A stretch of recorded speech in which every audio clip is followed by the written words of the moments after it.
Brisbane টেস্টটা কার? না অস্ট্রেলিয়ার না ভারতের। ব্রিসবেন টেস্ট পুরোপুরি বৃষ্টির।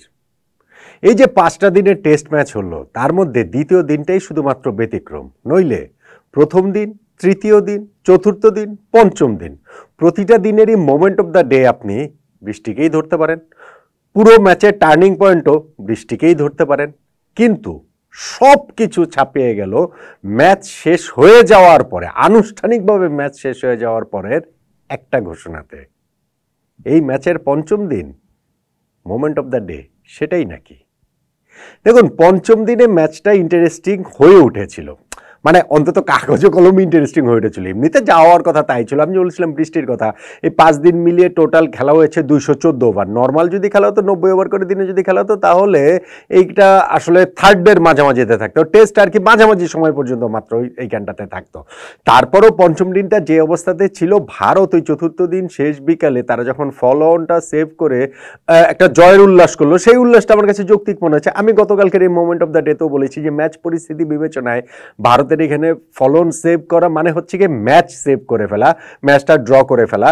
বক্সিং ডে টেস্টে তারা হচ্ছে গিয়ে এক সমতা নিয়ে যেতে পারবে, এটা প্রায় নিশ্চিত করে ফেলে। তো সেটাতে তারা জয়ের উল্লাস আসলে করবে না কেন? অস্ট্রেলিয়ার ওই 445 রানের বিশাল রানের জবাব দিতে নেমে তো তারা ফলনের আশঙ্কা পড়ে গিয়েছিল। লাস্ট উইকেট পার্টনারশিপে সেই ফলনটা তারা এড়িয়েছে।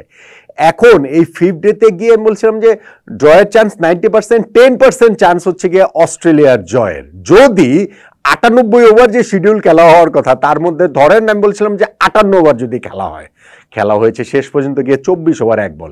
কিন্তু ইন্টারেস্টিংলি কাগজে কলমে অন্তত পক্ষ আপনি যখন হিসাবটা দেখবেন, সেই জায়গাটাতে ভারতের জয়েরও একটা সম্ভাবনা তৈরি হয়েছিল। মানে আসলেই তৈরি হয়েছিল। কিভাবে দেখেন, ধরেন ওইখানটা থেকে আজকে ট্রাভিস হেড ভারতের শেষ ব্যাটসম্যান আকাশদীপকে আউট করে ভারতকে ওইখানটাতে অল আউট করে দিলে 260 রানে 185 রানের লিডটা অস্ট্রেলিয়া পেল। এখন 185 রানের লিড মানে কি? আজকে দিনে বৃষ্টির পূর্বাভাস রয়েছে, খেলা তো আর পুরো দিন হবে না। সো অস্ট্রেলিয়া দ্রুত গতিতে রান তুলে ইনিংস ডিক্লেয়ার করে একটা চান্স নেওয়ার ব্যাপার স্যাপার ছিল, যে যদি তারা ইন্ডিয়াকে কোনোভাবে, ওইটা আসলে হওয়ার ছিল না, কারণ অস্ট্রেলিয়া জশ হ্যাজেলউডও তো নাই, তারা 3 জন মাত্র ফ্রন্টলাইন বোলার নিয়ে সেটা আসলে কিভাবে করবে। তারপরে সেই চেষ্টাতে তারা যে শুরুতে মেরে খেলতে যাচ্ছিল, তাতে করে 33 রানে অস্ট্রেলিয়া 5 উইকেট নেই। এখন প্রথম ইনিংসে তাদের 155 রান, 185 রানের লিড, সঙ্গে এই 33 রান, তার মানে কত? 218 রানের লিড। তাদের সেকেন্ড ইনিংসের আর 5 উইকেট হাতে আছে। সো আপনি যদি ম্যাচের টাইম বা কত ওভার বাকি আছে সেটা যদি হিসাব করেন, তাহলে তো ইন্ডিয়ারও জয়ের একটা আউটসাইড চান্স ওই সময় তৈরি হয়ে গেছিল। আসলে হয় না, আসলে সেটা যদি ওরকম, যদি অত সময় যদি বাকি থাকতো, তাহলে তো অস্ট্রেলিয়া তো তাড়াহুড়া করতো না, এই অ্যাপ্রোচে ব্যাটিং করতো না। যাই হোক, অস্ট্রেলিয়া পরবর্তীতে তারা হচ্ছে গিয়ে ওইখান থেকে হেড এবং ক্যারির একটা পার্টনারশিপ হলো 27 রানের, এবং তারপরে গিয়ে 10 বলে 22 রানের একটা ক্যামিও নক খেলেন প্যাট কামিংস। 7 উইকেটে 89 রান, মাত্র 18 ওভার অস্ট্রেলিয়া ব্যাটিং করে তারা তাদের দানটা ছেড়ে দিল। আর দান ছেড়ে দেওয়ার সময় অবস্থাটা কি? অবস্থাটা হচ্ছে গিয়ে যে ইন্ডিয়ার সামনে জয়ের টার্গেট, 54 ওভারে তাদের 275 রান করতে হবে।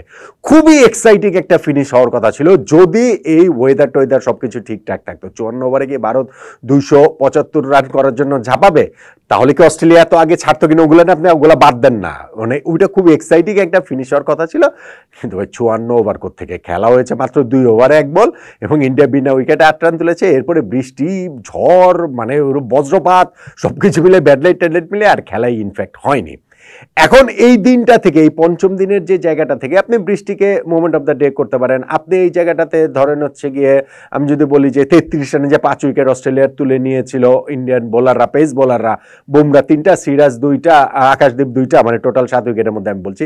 সো ওই অংশটাকে করতে পারেন। আমি বললাম না, সবকিছু ছাপিয়ে গেছে একটা ঘোষণায়। সেটা কি? ম্যাচ শেষ হওয়ার পর ভারতের অফ স্পিনার রবিচন্দ্রন অশ্বিন ঘোষণা দিলেন যে ইন্টারন্যাশনাল ক্রিকেটে তার পথ চলাটা তিনি থামিয়ে দিচ্ছেন। শেষ, এটাই তার শেষ।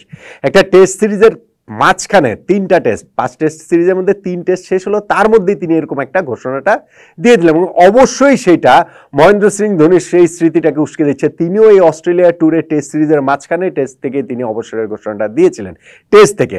আর অশ্বিন তো আসলে ভারতের ওই ওয়ানডে বলেন বা টি20 বলেন, সেগুলো হচ্ছে টেস্টের কিংবদন্তিটাই তিনি আসলে বেশি। ভারতের হয়ে তাকে আর কখনো টেস্ট খেলতে দেখা যাবে না। 106টা টেস্ট ম্যাচ খেলে তিনি এখানটাতে 537 উইকেট নিয়ে তার ক্যারিয়ারটা শেষ করলেন। ভারতীয়দের মধ্যে তার চেয়ে বেশি উইকেট শুধুমাত্র অনিল কুম্বলের রয়েছে 132 টেস্টে 619 উইকেট। আর যদি সর্বকালের সর্বোচ্চ উইকেট শিকারী বোলারের তালিকা সব দেশ মিলে ধরা হয় তাহলেও অশ্বিন 7 নম্বরে রয়েছেন। অবশ্যই তিনি কিংবদন্তি, অবশ্যই তিনি ভারতের মানে ইন্টারন্যাশনাল ক্রিকেট বিবেচনায় অনেক বড় কিংবদন্তি। সর্বকালের সর্বোচ্চ উইকেট শিকারী তালিকায় 7 নম্বরে আছে, তাতেই তো যে জিনিসটা বোঝা যাচ্ছে। 37 বার তিনি ইনিংসে 5 উইকেট পেয়েছেন, যেটা শেন ওয়ানের সঙ্গে যুগ্মভাবে দ্বিতীয়। সবচেয়ে বেশি আবার মুতিয়া মুরলীধরনের 67 বার, অনেক অনেক অনেক বেশি।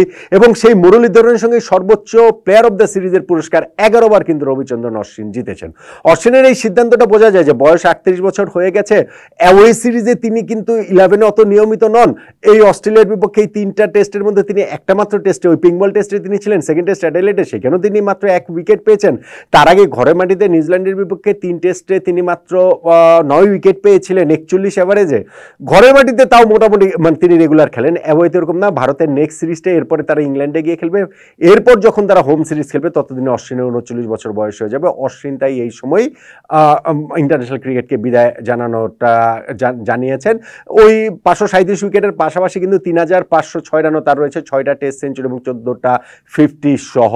টেস্টে 3000 রান এবং 300 উইকেটের যে ডাবল, এটা যে 11 জনের রয়েছে তার মধ্যে হচ্ছে গিয়ে রবিচন্দ্রন অশ্বিন। তো সব বিবেচনায় তিনি কিংবদন্তি। এবং তার এরকম অবসরের ঘোষণাটা টেস্ট ম্যাচ শেষে, তখন কিন্তু গিয়ে 20টি টেস্ট ম্যাচের রেজাল্ট এই সব কিছু ছাপিয়ে অশ্বিনের এই অবসরের ঘোষণাটাই হয়ে যায় এই টেস্টের 5ম দিনের মোমেন্ট অফ দ্য ডে। এবং অবশ্যই তা মহেন্দ্র সিং ধোনির ওই যে সিরিজের মাঝখানে, এই অস্ট্রেলিয়া সফরে এই সিরিজের মাঝখানে টেস্ট থেকে অবসরের ঘোষণার স্মৃতিটাকে উস্কে দিয়ে। তো আপনিও কি মনে করছেন না যে অশ্বিনের এই অবসরের ঘোষণাটাই ম্যাচ টেস্ট সব কিছু ছাপিয়ে 5ম দিনের মোমেন্ট অফ দ্য ডে?